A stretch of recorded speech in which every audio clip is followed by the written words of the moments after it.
after 9:30. We're going to go ahead and get started. It's good to see everybody here this morning. We have a lot of our college students back, but they went ahead and started the college class today. So they're back there in the back classroom. But we're glad that you're here, we're continuing our study in Old Testament miracles. And I haven't entirely decided. I know we start the next quarter, trimester when we go into September. We might carry some of these over because the material that we have for the next trimester, I'm not convinced is going to fill 4 months anyway. And we've still got a lot of Old Testament miracles that we haven't talked about. I'll bring that up after this one today, which might be a lesser known one in 1 Samuel chapter 5, where Dagon bows down to the ark. When the ark is captured, I'm sure we've read that narrative before. I'm not sure how much time we spent thinking about it. I'm going to skip over a couple of miracles that we could discuss after this, and we're going to try to get to Elijah and Elisha. And let's at least have some time to talk about some of the miracles that took place with Elijah and Elisha as we're trying to understand the meaning behind some of these miracles, some of the symbolism, and some of them are easier than others to kind of pick up on the symbolism or to pick up on why particular miracles are being used at different times. One of the things we said early on in our study, I think we need to recognize that miracles didn't just happen all the time. And they're not just scattered throughout all of the Old Testament. It's not like every other day there's a miracle taking place or every other year. They really are few and far between. I mean, there's a good number of them when you put them all together, but they were unusual events that were used at particular times and circumstances. And we've talked about that some, but we'll talk about that a little bit more with some of these miracles over the next few miracles that we're discussing, including this one today. Before we do that, I'm also going to back up and let us just make a few more comments. I had a suggestion made to me that sometimes when we're talking about these miracles, I know I try to tell you what the next miracle is going to be, but we don't have a handout, we don't have anything to kind of prepare you. We go over it in class. I've had a few people who said, after the class, I had some really good thoughts and some ideas about the one that we just discussed, but we've moved on. And so we'll try to take a few minutes at the beginning of classes, and if you can remember or write it down or kind of refresh yourself, we'll go back and make any additional comments from the previous miracle before we move on. But before we do any of that, let's go ahead and start this morning with a word of prayer, if you would please bow with me. Our God and our Father in heaven, we come before you, we praise your name. We thank you so much for the blessings that you give to us. We thank you for your love and for your grace, for your mercy. We thank you for our lives and for our strength. The ability we have to come together here this morning to gather with others who share our faith and to spend time studying your word and worshiping you and encouraging each other. Father, we thank you so much for your word that you've given to us and the guidance that it provides. We ask you to be with us this morning as we study more of these events from the Old Testament, that we would learn from how you interacted with your people, how you interacted with others, that we would see the things that you want us to see that can help us grow in our faith and grow in our faithfulness toward you. We ask you to be with those who are not here yet this morning. If there are still some who are traveling here, please watch over them and give them safety. Be with those who are sick or have other physical obstacles that are preventing them from being with us this morning. Please bless them and help them to return to our number as soon as they possibly can. Help us to do all things in a way that gives glory to you. And it's in Jesus' name that we pray. Amen.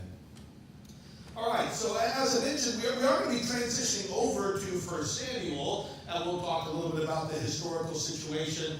But I did want to just open up real briefly once again when we talked about Samson and some of the miracles surrounding Samson. We talked about some of the, getting the water and some of the things that were done.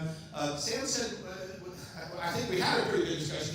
He's a difficult character in some ways because of the moral choices that he made in his life. He doesn't seem to be motivated to a large extent by righteousness, by purity, those kinds of pursuits. And yet, he is upheld for us as kind of a hero of faith. By faith, he was able to do some amazing things. God used him for his purpose. I don't know how far to go with that. I think we did make the point that God can use flawed individuals. God can take people, and that doesn't even necessarily mean that all of those people will end up being saved. I think we've got to be careful. God used people for his purposes throughout history, and sometimes even people's rebellion was used for his purpose. And we'll tie that in with this next miracle as well. I think there's some similarity on some of that. I'm not saying that Samson's not. Again, he's listed among the heroes of faith. But there's certainly some things that we can take from that. God being one that provides and delivers. I just wanted to real quick open this up. If anybody remembered anything else that they wanted to bring up from this miracle or from Samson, or kind of making a point. David? Just an observation from me with the Bible studies that we do. I mean, my whole life, and I saw a movie about Samson. And all my life, I thought he was this great guy. Yeah. And I didn't look at it that way. And I think that in a lot of these miracles, like you're saying, different people, I think that's what happens. We get, I think that's possible with a lot of these different faiths. People don't truly study the word like that happens. So I'm not saying others don't study, but there's just more in depth here that gets you to a point where you really start truly understanding, about, I guess I don't know how to say it. Sure. But the deeper Sure. process is, for me, it's wonderful. Yeah. The fact that I'm allowed to ask questions as much as I do. Yeah. Well, and I appreciate the comments. I think with some of these studies, what is interesting with the characters of the Bible is with so many of them we're given such little information. And I think what sometimes happens is books and movies, especially for children and things like that, they'll fill in the story with a lot of other information, which I guess, they kind of have to if they're going to tell the whole story. But that information sometimes goes a different direction, and then you forget what's actually in the Bible. You remember the stuff that they made up, and we end up with a totally different portrait of who some of these people are than what we would read in Scripture. David? And one more point, it makes me realize that maybe I do have a chance, because Yeah. of all the things.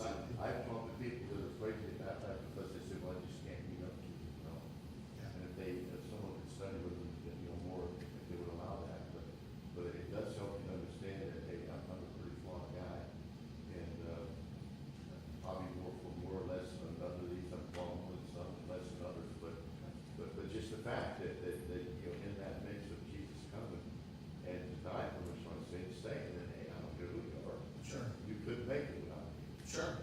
Good point. Other comments on that? Yes, Stephanie? I've been thinking, I haven't completely got it gelled in my mind, so I hope this comes out clear, but I just feel like I'm taking such comfort in the story about Samson, because when you remember his character, I mean, he is shallow, he is selfish, he is vain, he's, all these things, yet God uses him over and over and over. And I would like to say at the end, he is, redeemed, he redeems himself, hopefully. I mean, Yeah, only God right, knows his right, heart. right. But I just feel like God shows his love and care, and I'm going to use this person for my plan, even with all these quote unquote huge mistakes that he makes. Yeah.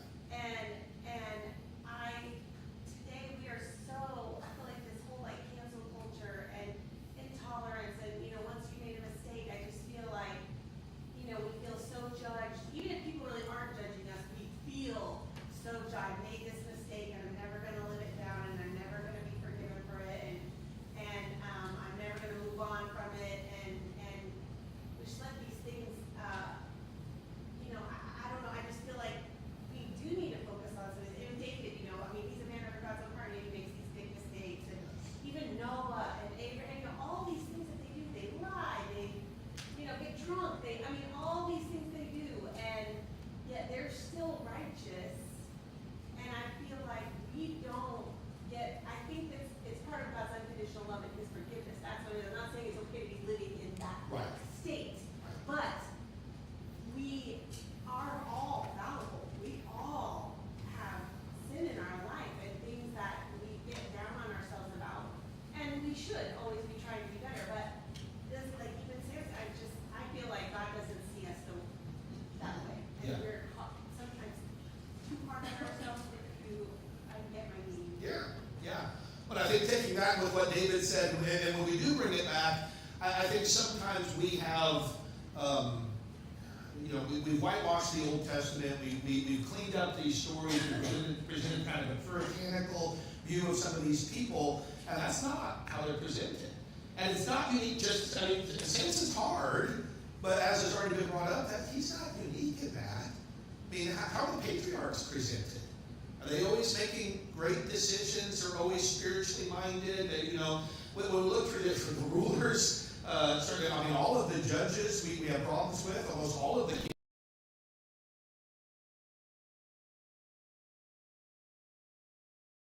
look at how the apostles are discussed. Is that a great group of guys? They're just always spiritually minded. They're on top of things. They're doing the right thing all the time. No, pretty shallow, pretty selfish in their approach towards things. God's using them, and hopefully they're getting better. Again, we don't excuse it and say, oh, I can just be shallow and selfish. And there's a constant call to becoming something better than what we are, which requires us dying, who we are dying and replacing that with Christ in us. But it is true. And I'll say real quick, and then we got other comments. Probably two of the individuals we might think of that stand out as being a little bit more better. I mean, Jesus is perfect. Jesus, never shallow, never selfish, never, and that's who we're looking to. But, we bring up David. Yes, there's a lot of good that we can see in David. There's huge mistakes we can see in David.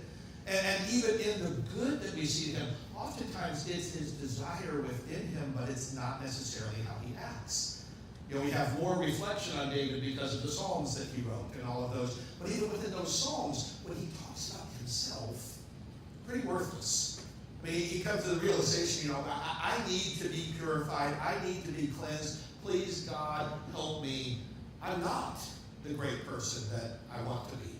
But I do want to be that person. And that's part of what David had after God's own heart. He wanted to be in a relationship with God. He wanted to be holier than he was, more righteous than he was. But he has that recognition. New Testament, maybe Paul, we put into that category of being a pretty good guy, live my life before God, perfectly good conscience. But even when he reflects on his own situation, as I think he does, wretched man that I am. What I want to do, I don't do it. What I don't want to do, I find myself doing it. I mean, when we get to see a little bit more inside of him, I think he also has that recognition, realization that he's not. Yes, sir. Along that same lines, I'm wondering if God is trying to tell us something with all these examples of the judges. Gideon hiding, Yeah. fearful. Samson, who likes the Philistine women. Yeah. As far as our perspective of ourselves, when we get to heaven, we may see, oh, we're really not that much better than Samson, or at all Right. than Samson. By the grace of God, we get where we are through the blood of Jesus Christ. He is our righteousness. I don't have a righteousness of my own. My righteousness comes from Jesus Christ. Paul, and then David. In overall, part of the story with Samson is his parents. They're Nazarites. He's Nazarites. Jesus didn't ask his parents for a Philistine woman to get him for a wife. Right. But his parents did. And he obviously had a relationship with his parents because he told his wife that he hadn't even told them out of his parents. And then he told her all apart. And then went back, his people, her people were partly his people. They became interrelated.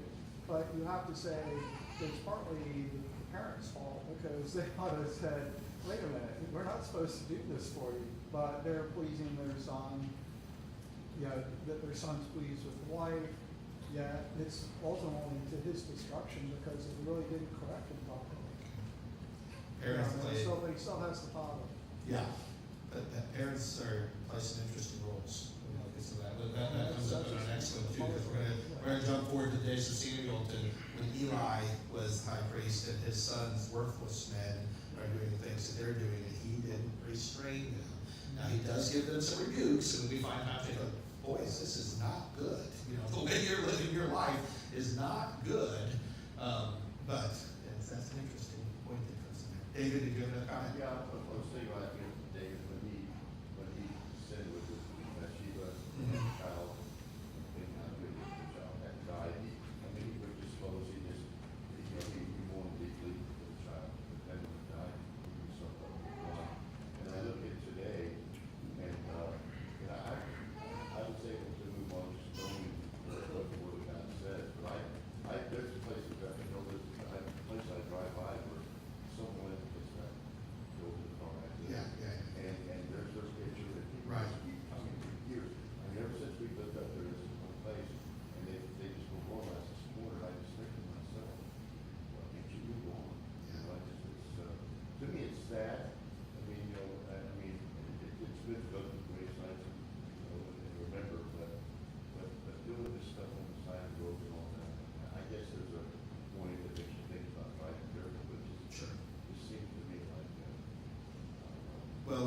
but when David had a realization, I think we want to put our emphasis on, we'll see them again.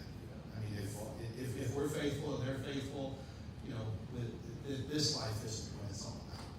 Now, for people who are part of this world, I don't know how they overcome, I don't know how they recover from something like that. They say they're happy with it all. Yeah, you've got to have the faith to see beyond this life, the life to come, to really do it. Paul, and then we're gonna move on. I'll have one more chance for other comments on Samson. Go ahead, Paul. The obvious is at the end, the conclusion, God allows Samson to revenge, and he Right. dies. Yet all the idols and the worshippers of the idols are destroyed with their temple at the same time, which is satisfactory to God. There is. And God bringing about this judgment upon the Philistines, using Samson for that, allowing Samson to be part of that. And by the way, I could make another side comment. Part of what, our purpose, is God saving us just to save us? Or does God want us to do His purpose? Are we supposed to be part of Him fulfilling His plan? We're instruments to be used in that. Now, He also gives us life. We're thankful for that. But it's not just, I just gave Jason life so he'll have a happy life. Just want to be happy and enjoy himself. I've got some part to play. I'm supposed to be trying to play that for God, to do His will. And there's that part of it that we see in Samson. Samson's being used for a purpose, and it is fulfillment, bringing vengeance upon the Philistines for what they had done. All right, any other final comments along that line? I don't want to cut it too short. If there's somebody's like, I got one more, and it's the best comment, so much better than anyone else's. David's going to beat his own comment. Go ahead, David. Well, I think that the tragedy, the things that happens in our life and all this, I think it's probably things that make us come to realization of how things are, how things were in the past. And I think it's all part of us being strengthened through the Word of God and understanding all this that's going on, that there is a better place that we're going. Yeah, we're going to stop that because you get too close to my sermon this morning. Overcoming the world. So the world will have tribulation, but we overcome the world. We're conquerors through those things. So great point, and we'll come back. We can talk about that more in the sermon study. So let's jump ahead a little bit then. 1 Samuel chapter 5, as we kind of transition over to the book of 1 Samuel. As I mentioned, this is in the time of Eli, to give a little bit of historical context. He's the high priest, the service of his two sons, Hophni and Phinehas, who are described for us in the text as worthless men who did not know the Lord. They are serving as high priests in Israel, but they don't really know God. They don't really have a relationship with Him. They're described for us as abusing the offering. They're taking more of the offering than what they're supposed to take. People who are coming to the tabernacle to worship God, the priest should be there to help them in their worship. They're actually hindering them in their worship. And we're told that they slept with the women who served at the tabernacle. So women who came up to the tabernacle to serve God there, Eli's sons are sleeping with them. As a result, Eli's house was going to be judged, and God had told Samuel that. And so we're continuing on in the story by the time we get to this part. In 1 Samuel 4, the Philistines were defeating Israel in battle when the Israelites decided to bring the ark into the battle. And that's what kind of sets the stage for this background. 1 Samuel 4, beginning in verse 4. So the people sent to Shiloh, and from there they carried the ark of the covenant of the Lord of hosts, who sits above the cherubim. And the two sons of Eli, Hophni and Phinehas, were there with the ark of the covenant of God. As the ark of the covenant of the Lord came into the camp, all Israel shouted with a great shout, so that the earth resounded. When the Philistines heard the noise of the shout, they said, "What does the noise of this great shout in the camp of the Hebrews mean?" Then they understood that the ark of the Lord had come into the camp. The Philistines were afraid, for they said, "God has come into the camp." And they said, "Woe to us, for nothing like this has happened before. Woe to us! Who shall deliver us from the hand of these mighty gods? These are the gods who smote the Egyptians with all kinds of plagues in the wilderness. Take courage and be men, O Philistines, or you will become slaves to the Hebrews, as they have been slaves to you. Therefore be men and fight." So the Philistines fought, and Israel was defeated, and every man fled to his tent. And the slaughter was very great, for there fell of Israel 30,000 foot soldiers. And the ark of God was taken, and the two sons of Eli, Hophni and Phinehas, died. Now, when we're reading that text, there's a couple really interesting things that we can spend a lot of time on. They decided on their own, the reason that we're losing the battle is because God's not there. Let's go get the ark. Really, because the ark's not there. let's go get the ark. And so they go and get the ark, and they bring the ark, and they think if we bring the ark with us into battle, we'll be victorious. Of course, the ark doesn't have any power. The Lord has power. And just like we're talking about, what's really Samson's hair? It's the Spirit of the Lord. When the Lord departs from him, that's when he loses his strength. But they're thinking this way. I think it's interesting when they bring the ark into the camp and the Philistines come to understand that's what's going on. They're afraid, but then they said, we better fight harder. I mean, we better double down. Now, they have some knowledge of what had happened with the Hebrews, what had happened with Israel. They know about the plagues. They know about the wilderness. Kind of interesting, they said gods. The gods who brought them out there, still not really understanding the one true God, Yahweh, Jehovah, God of the Bible. But their response, fearful, but now it's time, we better fight harder than ever, or else we're going to lose this thing. And the Philistines win. They killed 30,000 of Israel. Israel's not used to losing. Not losing in large numbers like that when they go into battle. Certainly not with the ark there. And the ark is captured. And the priests are killed. And then we're told more of the account when Eli hears about this, especially the capture of the ark, he falls off of his seat and he dies. He was 98 years old. And he falls backwards off of it, and it says when he heard about the ark being captured. I mean, his sons were killed, which that's tragic. But the ark was captured. These pagans, these unbelievers have the ark of the Lord. He falls off of his seat and he dies. That is not what you would expect to happen. Okay, that kind of just sets the stage for that, the backdrop. Any comments or questions on that? I think it's going to kind of bring in why do we have a miracle here, but we'll save that. This is an unexpected turn of events. The ark of the Lord, I mean, you're not even supposed to touch this thing. It's only supposed to be carried by the Levites. But it's in the hands of the Philistines. The Philistines have won. They've defeated God's people. They have the ark of the covenant. The Lord that sits above the cherubim is in their hands. That's when you come to 1 Samuel chapter 5, and really the historical event that we're talking about is just in the first 5 verses. Now the Philistines took the ark of God and brought it from Ebenezer to Ashdod, and the Philistines took the ark of God and brought it to the house of Dagon and set it by Dagon. When the Ashdodites arose early the next morning, behold, Dagon had fallen on his face to the ground before the ark of the Lord. So they took Dagon and set him up in his place again. But when they rose early the next morning, behold, Dagon had fallen on his face to the ground before the ark of the Lord, and the head of Dagon, and both the palms of his hands were cut off on the threshold. Only the trunk of Dagon was left to him. Therefore, neither the priests of Dagon nor all who enter Dagon's house tread on the threshold of Dagon in Ashdod to this day. Now, it's a pretty easy story as far as the historical account, pretty short. A lot of detail is being given there. We're told that they brought the ark and they put the ark in the house of Dagon. We'll talk more about who Dagon is here in just a minute. But one of their gods. What do you do with this ark of the covenant of the Lord? Well, it goes in your temple. It now belongs to your God. Our God, Dagon, beat their God or gods. And so our God gets the spoils of war. And so we're going to take this religious artifact that represents another God. This is the throne of the Hebrews' God. But it's going to be in our God's temple. And so they bring it in there and they put it there. And so the first day they bring it in and set it there. When they get up the second day, Dagon has gone down to it. Dagon's laying flat on his face in front of the ark of the Lord. And so they set him back up. They come back in the third day, and Dagon is back face down in front of the ark, and now his head has broken off, and his hands are broken off. And so there's just a trunk left to Dagon. Now, what they did with him at that point, I don't know. They remove him, they keep all of them there. What would they do? There is a little bit that's told us about the threshold, and I don't know what to make of that, other than there seems to be some historical reference where they would treat the threshold as holy. Usually the threshold, I don't know how holy it is, and that's just an entrance, the doorway. Literally holds the thresh in the room. and so it doesn't come out. That's why it was called a threshold. We used to have straw thresh on the floor, keep it in so it's not being all dragged out of the house, out of the building.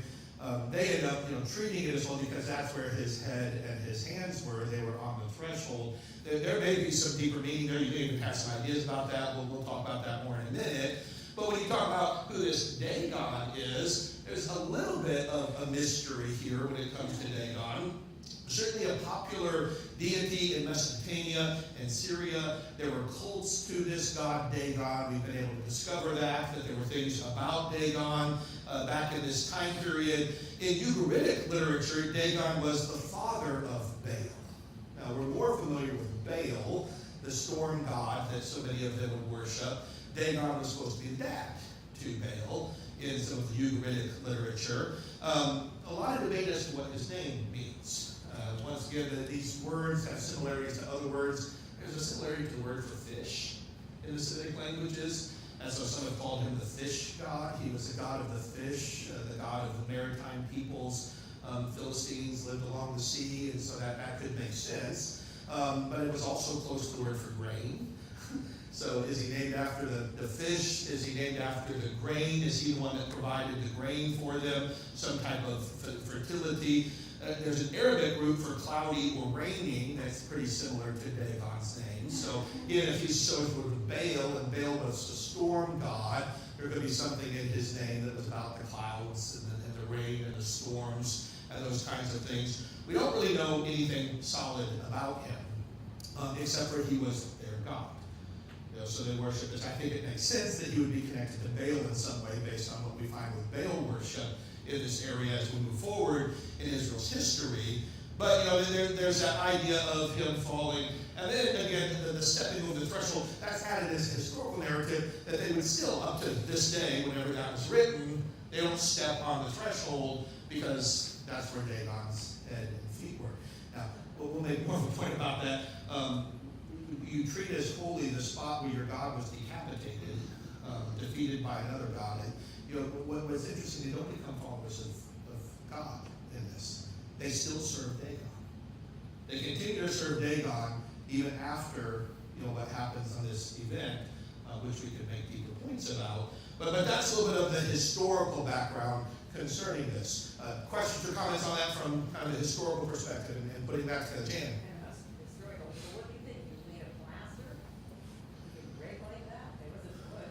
No, I don't think it would have been wood. Stone, plaster. Was he carved and they broke off? Was it plaster, something like plaster? It's a good question. How he was made that way for him to break, to have the head and the hands break off like that. There's a lot of stone deities there in that area, they've dug up over the years. I'd have to do more research on what other materials that they used for that kind of thing. David? Well, in my eyes, if it was God doing it, doesn't matter if it was steel. No, it wouldn't. The head would come off. Right. So I don't, it is kind of hard. You would think it'd be some kind of brand or something like that, but at the end of the day, whatever it was, with God, it wouldn't happen. Good point. And of course, that ties directly in, as we've done before, with the symbolism in some of these. Some of these are pretty obvious. Bowing down before someone, we don't probably need to spend a lot of time to say, well, what does that represent? I know it's just that he'd fallen down. And then, you come into a place of worship and there's one figure laying flat on their face in front of something else. It's trying to be pretty obvious. This one is obeying that one. This one is subservient to that one. This one is worshiping that one. And so God makes Dagon fall down in front of the ark. The ark representing the presence of God. Even the way that it was described in the text initially, they bring the ark of the covenant of the Lord who sits above the cherubim. This is the ark of the covenant of the Lord. This is the ark of the covenant of the Lord. This is a symbolic presence of God, which was what was so shocking about the capture initially. There's a sense in which the Philistines captured God. You go, whoa. That is a very strange event for us to be dealing with. And so for them to be able to capture that and put it in front of the statue of their deity, initially would suggest that it looked like Dagon had beaten Yahweh. And Dagon was more powerful than Jehovah, the God of the Bible. And so, to have this, reverse where one prostrates himself before another and, bows down in that way, showing subservience, why the head and the hands? Most times pretty easily, your head is where all of your thoughts and, maybe your ability to speak, and your hands represent your ability to do something. Now, that's kind of interesting because one of the accusations oftentimes made by God against the false gods is, let them speak, let them do something. All these idols that you worship, they're just pieces of wood or stone or plaster or whatever, or steel, or, they don't really live. If they're really alive, let them say something. Let them do something. Well, this God has his head chopped off and his hands chopped off. Now, he couldn't do anything or say anything before he had his head chopped off or hands chopped off either. But is this just kind of going to the nth degree to symbolize this defeat of the enemy so you can see that? Certainly that's part of it. Did I see a hand go up a minute ago? Anybody have a comment? Yeah, Paul? I think that exemplifies being cut off and they're divided. That we need to do what? I'm sorry? It's a division and a cutting off. It's subservience or whatever prosperity they thought, wickedness that they were doing that was from this idol worship is now destroyed. Okay. Good point. Other thoughts or comments on that? Yeah, David. Kind of reminds me of the Trojan Horse, they came inside and then they defeated, and to me, God's still there, we'll just let you carry it in there, and I'll show you how to go. I'll show you more about how. Okay. Great point. Great point. Great. I think the answer is pretty literal. I think that the fact that his head is cut off, he can't speak, and the fact that his hands are cut off, he can't do anything. So I think it's very literal in the way that God did it, and the interpretation is pretty, at least in my opinion, simple. Okay. That, this God can't do anything, he can't say anything, because he's not real, right? Okay. And the fact that it's even bowing down to the ark suggests very literally that this God is nothing. And I don't know, at least to me, it's very irrefutable how you could come into a place of worship you have, right, and see this and still continue to worship the God. Isn't that crazy? That's one of the things we should come back. I'll back it. I know I've got a couple of hands up and we'll get to those, but I was going to just kind of remind us, this is a different miracle than what we've seen with the other miracle. Who's this miracle for? I guess the Philistines, right? We're not showing a divinely appointed messenger. We're not approving a divine message. We are seeing the power of God over other gods, where we sometimes see the miracles. This one's a little bit different from it because most of what we've seen is really building the faith of the believers in God, helping them grow. This one's for the Philistines, and they don't change. It doesn't appear to. They're going to keep worshiping their headless, handless God after this. So it does go to show that sometimes, it is the reason that most people aren't believers because they haven't provided enough evidence to believe in God. Or is it that they just don't want to follow God? And they've got their way, their things they're going to do, and they're going to do their thing no matter what evidence you give them. No matter how much you would show to them that they were wrong in that, it's not going to change it. That could be part of what's at play here. Yes, sir. So the hands, like you said, is the ability to do, which is power. Dagon doesn't have power. As you see in this chapter and also in the next, it's repeated over and over again that the hand of the Lord was heavy against the people of Ashdod. So he has the power. Yeah. Yeah, by the way, they're going to try to figure out what to do with this. You could continue on in this chapter. They go, oh, well, we don't want the ark here. We're getting the ark out of the temple of Dagon, and when they move to different places, and then they start dying, and they have tumors, and there's all kinds of things going on. And they eventually, what do they eventually do with the ark? Send it back. Said, let's put it on, let's send it back to the Hebrews. We don't want this thing. We don't want this thing. Which is also an interesting comment, if you know what the ark represents, but we don't want this God. You know, let the followers of God deal with God. We don't want God. Get God out of our life. Get God out of our schools. Get God out of our country. Get God out of our courts. Get God out of our laws. We don't want this God. You guys can have your God. We don't want to live with him. That was their approach. David? That kind of goes back to where man thinks he's a little bit better than what he is. I mean, man made those options and started doing them. And when God made man, so God makes man, and then some man is go out and do that. Other comments? Josiah? It's interesting, when you look at the overall story from the background in chapter 4 through 5, God's punishing both sides in different ways. First, he punishes Israel by even bringing our into battle, first off, instead of offering prayers and saying, God be with us while we battle this army.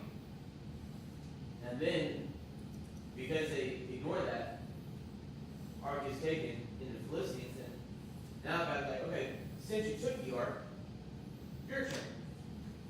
Now it's my turn to do it myself. I don't need the people of Israel to punish you.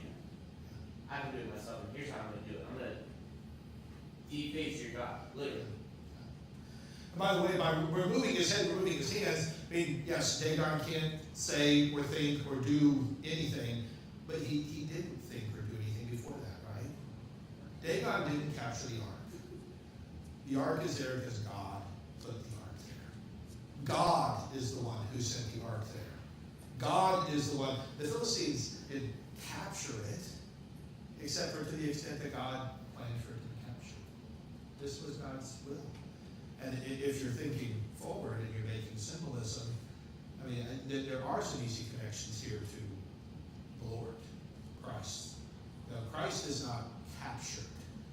Christ is not killed against his will. This is the will of God that leads him to the cross. You know, it's not God being defeated in any way. This wasn't God being defeated in any way. Natalie? Yeah, I was also just thinking about connecting it to Jesus. Whenever they mistreat God's presence with them, both the Israelites and the Philistines, like 30,000 of the Israelites are killed. Who knows how many people are killed among the Philistines, and there's certain tumors that they live, all of them, and then Jesus comes, the fullest presence of God on earth that there's ever been, and look at how he's despised and rejected and mistreated, yet he chose mercy. By the way, if I can also bring a little bit of that Jesus imagery in here, there is mention of 3 days in this text. They put the ark in the temple on one day, then the next day Dagon's laid down, and the next day he's broken in two, and then they'll take it out. There's a 3-day time reference in it. Maybe it has nothing to do with it, but you see the 3 days showing up a lot. Kyle, your hand was up. Yeah, so a couple things, obviously I'm not an Bible expert here, but, so. You're not a what expert? No, Bible? No, you're probably the most expert we have in Bibles. So, you look at that, and I don't want to say it's a disputed miracle, but a lot of the other miracles happen instantaneously, and you see the thing, and everybody Yeah. witnesses it. No This one, question. who's to say somebody didn't come in the middle of the night? Yeah. Knocked it over. The other thing, I'm thinking about Dagon, is this, a 4-foot idol, or is this thing massive and, a 20-foot idol? Who knows what the makeup of this thing is? Maybe that's not even possible, that people couldn't even, topple this thing over. I don't know, but it just seems odd, and every miracle is kind of different, if you kind of look at them and where they're at, but. Yeah. Yeah, a lot of times we'll see these miracles, and again, they happen instantaneously. It becomes pretty obvious it's God's hand at work. There's a few of them. When we talk about Gideon's was kind of like this too. You're leaving a fleece out, you're coming back, you're checking it the next morning. Some other things could happen. When somebody says, "I'm going to play a joke on Gideon, I'm going to take a water bottle and go get some stuff around the fleece," but it was to him it was obvious it was God doing it.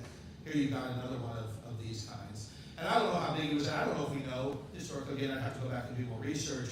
that there might be a point to his head and his hands are on the threshold, implying a pretty big, I mean, if he's toppled over and his head is broken, broken at that, and isn't moved, 50 feet away from where he originally was, I think it gives you the impression of a pretty big idol.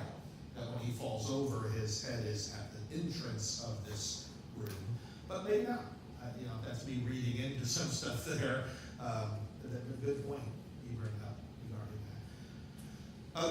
Other comments. I think what you are seeing here, for telling these Philistines, look, it wasn't your God that did this, and Yahweh God is still the one who's in control, and this was by His will. When we think about Him being upset and punishing them, it reminds me back when they first said they were going to be followers of God, that they wanted to be His people and He was going to be their God. He goes, "Are you sure? Let me tell you something about me as God, as the one and only God. I'm jealous. And if you're going to be my people, you're going to be my people. And you're not going to mess around with other things. You're going to be faithful to me. And if you're not, it's not going to go well for you. You sure? You sure you want to be my people?" They said, "Yep. We want to be your people." Paul? This apparent in the text that they brought, there was destruction wrought upon their idol, and they were, they acknowledged the God of Israel. They weren't saying, "We can keep it, we're going to be His people and serve Him." But they realized they had to send it back because they were afraid they were all going to die and be Yeah. killed. The tumors came on them. They saw what was happening. The idol's destroyed, the tumors come upon them, and people are dying, and they don't want to be killed. So they realized we've captured. We went out and captured this, and we have it, and now we got to give it back. It doesn't belong to us. Yeah. But, and there's true, there's different applications we make. I think one thing that we sometimes need to be reminded, our God is holy. Yeah. And is a terrifying thing to fall in the hands of the living God. Our God is a consuming fire. He is gracious and merciful and loving and kind, and He sent His Son to die for us. He wants us to have eternal life. But you don't mess with Him. He is not mocked. You don't, play around with that. And I think we need that reminder more. We probably don't have enough fire and brimstone preaching because we see so much the mercy and love of God through Jesus. But sometimes we need to be reminded here how He acted when He was mocked or treated that way. All right, great point. Lord willing, we'll pick up Wednesday night. Elijah being talking about the ravens, 1 Kings chapter 17. We're skipping over, if you want, I might mention real quickly a couple of miracles that we could have discussed. But I do want you to listen to some of the Elijah and Elisha miracles as well. So appreciate your comment.